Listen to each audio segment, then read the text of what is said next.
खुदावंद का हम शुक्रिया अदा करते हैं आज के इस समय के लिए, सैटरडे के लिए। उम्मीद करते हैं कि आप लोग इसे खुश हो गए। तो आज के खुदा कलाम से हम सुनेंगे और पढ़ेंगे। मिसेस सैन आपके सामने पढ़ेंगे मत्ती रचित सुसमाचार उसका 6 बाब और 19 से लेकर के 21 आज तक आपके सामने पढ़ा जाएगा। अपने लिए पृथ्वी पर धन इकट्ठा न करो, जहाँ कीड़ा और काई बिगाड़ते हैं और जहाँ चोर सेंध लगाते और चुराते हैं। परंतु अपने लिए स्वर्ग में धन इकट्ठा करो, जहाँ न तो कीड़ा और न काई बिगाड़ते हैं और जहाँ चोर न सेंध लगाते और न चुराते हैं, क्योंकि जहाँ तेरा धन है वहाँ तेरा मन भी लगा रहेगा। तो आपके कलाम पर बख्शे। सवाल है एक मसीहों के लिए, और सवाल ये है कि हम मसीह लोग अपना धन चाहे थोड़ा हो चाहे ज़्यादा हो कहाँ पर जमा करते हैं, हमें कहाँ पर जमा करना नहीं चाहिए और क्यों नहीं करना चाहिए। 2 सवाल है इस समय। हमारा धन जो है, मसीहों का धन जो है, वो हमें किस जगह पर जमा नहीं करना चाहिए, नंबर 1। नंबर 2, और क्यों नहीं जमा करना चाहिए। तो इसके लिए यीशु मसीह ने पहाड़ी उपदेश में बहुत अच्छी बात बोली है। मत्ती 6 और 19 पद पढ़िए इसका। अपने लिए पृथ्वी पर धन इकट्ठा न करो। अब यीशु मसीह यहाँ पर कह रहे हैं अपने लिए ज़मीन पर धन इकट्ठा ना करो। मेरा सवाल था ना कि हमें अपना धन कहाँ पर इकट्ठा नहीं करना चाहिए। तो यीशु मसीह कह रहे हैं अपना धन ज़मीन पर जमा ना करो। आगे, जहाँ कीड़ा और काई बिगाड़ते हैं। अब क्यों ना जमा करें? क्योंकि जहाँ कीड़ा और काई बिगाड़ते हैं और चोर जो है वो चोरी कर ले जाते हैं। इसीलिए खुदा यीशु मसीह कहते हैं कि जो तुम्हारे पास धन है वो ज़मीन पर जमा मत करो। अब हमें कहाँ पर करना चाहिए और क्यों करना चाहिए, आगे पढ़िए इस पर। परंतु अपने लिए स्वर्ग में धन इकट्ठा करो। अब वो कहते हैं अपने लिए आसमान में, स्वर्ग में धन इकट्ठा करो। वहाँ क्यों इकट्ठा करें? जहाँ ना तो कीड़ा और ना काई बिगाड़ते हैं, ना तो कीड़ा ना काई बिगाड़ते हैं और ना चोर ना सेंध लगाते और ना चुराते हैं। ना चोर सेंध लगाते हैं। यानी कि हमें ज़मीन पर जब हमारा धन इकट्ठा रहेगा, कहने का मतलब है उसको बचाने के लिए उसके लिए चिंता लगी रहेगी। अरे कहीं ख़राब ना हो जाए, अरे कोई चोरी ना कर ले, अरे कोई बैंक फ्लॉप ना हो जाए, कोई बैंक बंद ना हो जाए, हमने उस जिसको पैसा दिया है कहीं वो वापस ना करे। इस तमाम किस्म की जो बातें होती हैं ये हमारे जीवनों के अंदर चिंता का विषय बन जाती हैं। और जब ये चिंता का विषय बनती है तो हम खुदावन से दूर हो जाते हैं। और इसलिए खुदावन यीशु मसीह का ये नहीं, इसका मतलब ये नहीं कि हम धन हमारे पास ना हो या हम कमाई ना करें, इसका कोई मतलब नहीं है। यानी जो हमारी ज़रूरत है हम उसके हिसाब से अपने पास रखें, और हमारी ज़रूरत नहीं है तो उसके पास ना रखें, फिर हम किसी दान कर दें, ताकि हमें इस बात की फिक्र ना हो कहीं चोरी ना हो जाए, कहीं कोई चीज़ अगर हम ले रहे हैं कहीं वो ख़राब ना हो जाए। तो इसलिए यीशु मसीह ने हमें पूरी तरीके से स्वतंत्र इस बात से कर रहे हैं ताकि हम खुदावन की हुजूरी में रहें और किसी भी चिंता में ना रहें।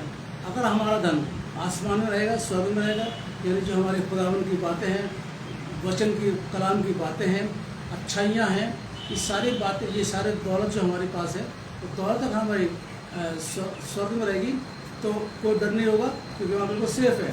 वहाँ पर फरिश्ते हमारी चौकीदारी करते हैं, सब तरीके से हमारा सेफ़ है वो धन जो हम स्वर्ग में जमा कर रहे हैं। जैसे भलाई, ठीक है ना, हमें भलाई वहाँ जमा करनी चाहिए, खुदावंद की हजूरी हमें जमा करनी चाहिए, खुदा कलाम से जो पढ़ते हैं वो हमें वहाँ जमा करना चाहिए।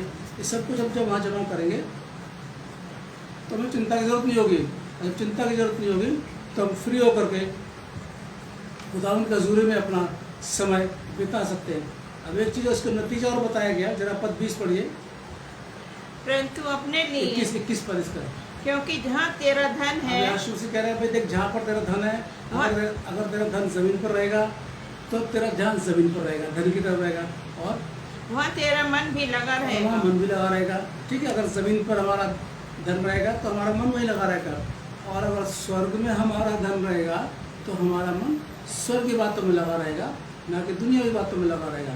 इसलिए यीशु मसीह ने मना किया कि भाई तुम जो हो ज़्यादा से ज़्यादा अपना जो अच्छे काम है, तुम्हारे भलाई है, खुदा का जो वचन तुम्हारे पास है, उसको तुम आसमान में जमा करो, क्योंकि वहाँ पर चोरी नहीं होगी और तुम्हारा मन भी वहाँ आसमानी बातों में लगा रहेगा, यानी रूहानी बातों में तुम्हारा मन लगा रहेगा, वचन में तुम्हारा मन लगा रहेगा, और अगर तुम्हारे पास धन होगा तुम ज़मीन पर जमा करोगे तो तुम्हारा दुनियावी धन में तुम्हारा मन लगा रहेगा, खुदा की तरफ मन नहीं लगा रहेगा।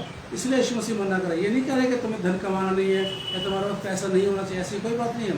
पैसा भी होना चाहिए, ज़रूरत के हिसाब से कमाई करनी भी चाहिए, लेकिन उसका मकसद ये नहीं चाहिए कि हमें उसी में ध्यान देना है, पूरा का पूरा अपनी कमाई में ध्यान देना है।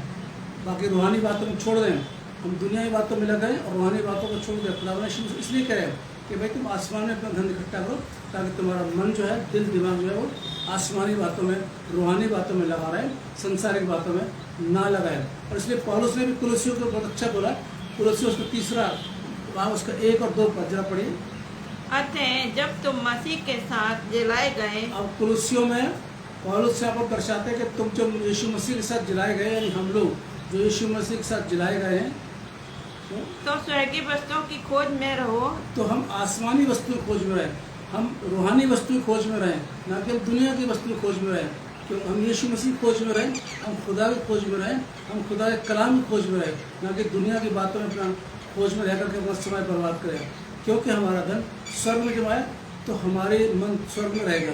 और इसलिए जब हम यीशु मसीह के साथ जिलाए गए हैं, यीशु के साथ हम दिखाए गए हैं, हम यीशु मसीह के साथ रहते हैं, तो हम लोग आसमानी स्वर्ग की वस्तुओं को, यानी भलाई की वस्तु, भलाई की जो बातें हैं, जो बाइबल के अंदर भलाई की बातें लिखी हैं, उसकी हमेशा खोज में रहें, कलाम की खोज में रहें, यीशु की खोज में रहें।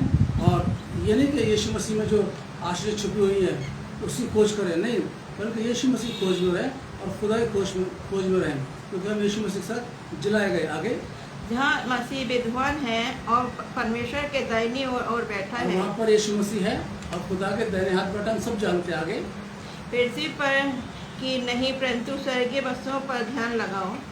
दुनिया भी ज़मीन की वस्तुओं पर ध्यान मत लगाओ, ज़्यादा ध्यान दुनिया की बातों मत लगाओ, बल्कि रूहानी बातों में लगाओ, आसमानी बातों में लगाओ, खुदा के कलाम में लगाओ, खुदा की तरफ ध्यान लगाओ। तब हमारी जो ये बात मसीहत है वो आगे बढ़ चलेगी। इसलिए मसीहों के लिए सवाल है, आज भी फैसला है कि मसीहों का धन जहाँ पर होगा वहाँ मसीहों का मन भी लगा रहेगा। और इसलिए हम लोग अपना धन, हमारे जो रूहानी बातें हैं उन पर ध्यान लगाएं, खुदा की बातों पर ध्यान लगाएं, ना कि ज़्यादातर दुनिया की बातों पर ध्यान लगाएं। खुदा आप सबको बहुत बड़ी बरकत दे। आइए हम दुआ करें।